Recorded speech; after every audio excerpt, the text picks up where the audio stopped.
how exciting is it for you to be back? Obviously, it's a testament to what you've been able to do with this program, but obviously you were on a lot of people's radars for a lot of programs. But for you to be back here at Southeastern, what's it mean? Oh, I was just excited, man. I'll be honest with you.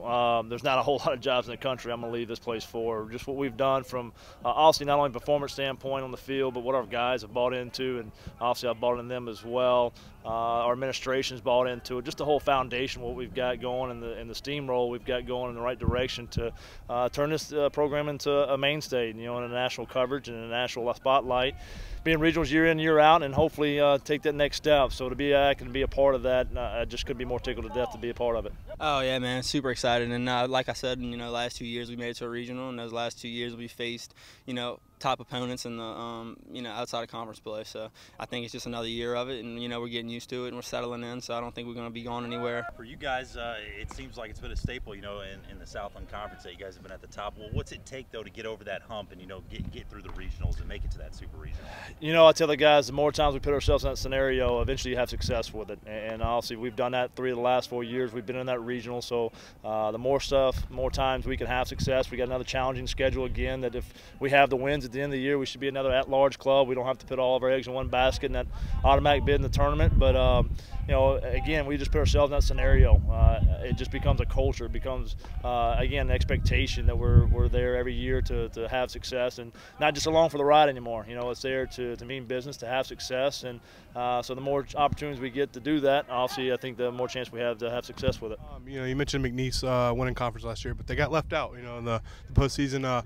You guys have kind of led the way as far as scheduling, tough RPI and getting a higher RPI. Have you kind of noticed that as far as in the conference or around the country, teams kind of following your lead and scheduling a harder, out-of-conference schedule? Yeah, look what Sam Houston State's done. I don't know if anybody plays a tougher non-conference schedule than what they do, and I still haven't figured out the exact RPI, to be honest with you. It's again, I tell everybody it's the 3 letters going to be on my tombstone instead of RIP. It's going to be RPI, but they try to do this from the get-go. In the first 4 games of the year, start trying to figure this formula out, and there's no exact science to it. At the end of the day, you got to be like Sam and go out and just win your ball games. And I was a big believer that we were a 3-bid league last year. I thought no doubt McNeese belonged in there, and just the way some of those conference tournaments worked out, that bubble continued to shrink and shrink and shrink. And obviously they're going to have something out to prove. Obviously winning the conference, but now they're going to be out to prove a lot of stuff. So yeah, I'm sure they got a heavy non-conference schedule as well to do the same thing and continue to build RPI as a conference as well.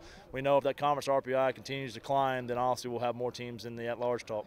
A big thing we've tried to do the last couple of years is try to put some more challenging opponents on our schedule, try to help our, I guess, RPI and other things to help us in the postseason or get there. And it's really exciting for us, our program, and to get those big wins is big during the regular season. From top to bottom, how good is the Southland Conference this year? I tell you, man, Sam Houston State, they made their run last year to Super Regionals, and first team out of the Southland Conference to do that. Obviously now we want to make history and be the first team to make a run to Omaha, but there's a lot of steps between now and then. And if you just look at top to bottom, especially the top part of the league, McNeese State obviously won the league last year, what Coach Hill's done over there, and turned Lake Charles around quickly there in his 4 years to a mainstay at the top of the league. It's just one of those deals. We talked about it the other day. It's a battle week in and week out. It doesn't matter who you're playing in the conference.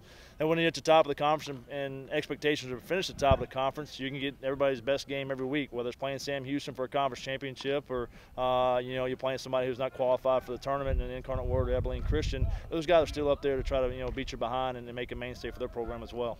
Year in and year out, we've seen this program. Obviously, they can hit 1 through 9. Is this a lineup this year with a bunch of new faces that you can roll out there 1 through 9 and they're going to get it done? Yeah, it's what we recruit. Coach Gibson and Coach Latham and Mamu have done a fantastic job of just identifying the right guys that fit our mold. We don't want just the strength. We don't want just the speed. We want a combination of both.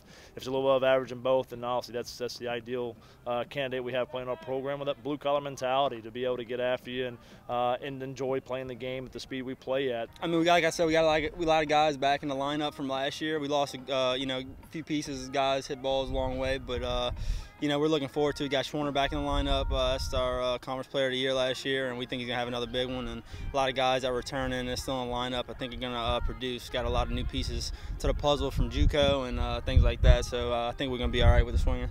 You got some preseason honors coming up. I know you guys probably try to look past all that, but talk about how that is. What it's like to get all those honors for you. It's super exciting, but I really wouldn't get into these honors without my team, my coaches, you know, my support here, and but to get those accolades and honors is real humbling, and it's exciting to get the season going with that.